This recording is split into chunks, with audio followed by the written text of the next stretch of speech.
షాన్నాళ్లకు మళ్ళోసారి మన పటాస్ వార్తలకు వచ్చిండు సినిమాల డైరెక్టర్ రామ్ గోపాల్ వర్మ సారు.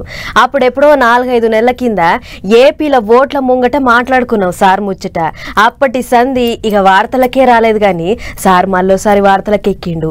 ఇక సార్ ముచ్చటేముంది ఏంది కథ అనేది అంతా ఒక్కసారి అరుసుకొని వద్దాం పారి. సుయ్యం అంటే నాకో బూరి అన్నట్టే అన్నిట్లో ఏలు పెడుతుంటాడు. అంటే సోషల్ మీడియాలో చేతికి వచ్చినట్టు రాసుకొస్తుంటాడు. వాళ్ళ ఈ ఫోటోలు సోషల్ మీడియాలో పెట్టుకుంటా పొలక చాపిస్తుంటాడు. ఉన్నదోటి లేనితోటి ఈపికి తగిలించుకుంటాడు సినిమాల డైరెక్టర్ రామ్ గోపాల్ వర్మ సారు. అట్ట గీనడు మోపాలు ఏపీ సర్కారోళ్ళు అదే సీఎం చంద్రబాబు సారు, చిన్న సీఎం పవన్ కళ్యాణ్ సారు, మంత్రి లోకేష్ బాబు ఫోటోలను మార్పింగ్ చేసి ట్విట్టర్ గుట్లే పెట్టిండు అనేది దాని మీద పెద్ద లడాయే నడుస్తుండే కదా. ఇప్పుడు గా లడాయి ముళ్ళకంప గాలికి ఎగిరి చక్కగా వర్మ సార్ ఈపికే తగిలింది. ప్రకాశం జిల్లాలున్న మద్దిపాడు పోలీస్ స్టేషన్ లో ఐటీ యాక్ట్ కింద కేసు రాసుకున్నారు పోలీసు వాళ్ళు. అంతేకాదు సార్ను ఇషారాలకు రమ్మని పిలిచేందుకు నోటీసులు పట్టుకుని చక్కగా హైదరాబాద్ లో ఉన్న వర్మ సార్ ఇంటికి వచ్చారు. ఈ నెల 19న అంటే వచ్చే మంగళవారం నాడు ఒంగోలున్న రూరల్ సర్కిల్ పోలీస్ స్టేషన్ కు చక్కగా ఇషారాకు రావాలని నోటీసులలో రాసిరట.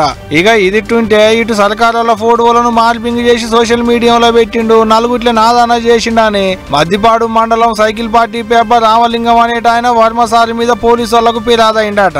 ఇక ఊకుంటారా అసలే సర్కారు వాళ్ళ ముచ్చటాయే ఎమ్మట్లనే కేసు రాసుకున్నారు. సార్ కు నోటీసులు పంపించారు. చూడాలకి నోటీసుల మీద వర్మ సార్ ఏం మాట్లాడతాడు అటెంక మళ్ళేమంటాడు అనేది. మరి పోలీసు వాళ్ళ ఇషారణకు పోదడా పోడా అనేది అటెంక ముచ్చడగానే వర్మ సార్ కి ఏం కొత్తగా తీయాలి. సుయ్యం అంటే నాకో బూరి అన్నట్టు అన్నిట్లో దొరబోడు సార్ అలవాటైన పనేనాయే.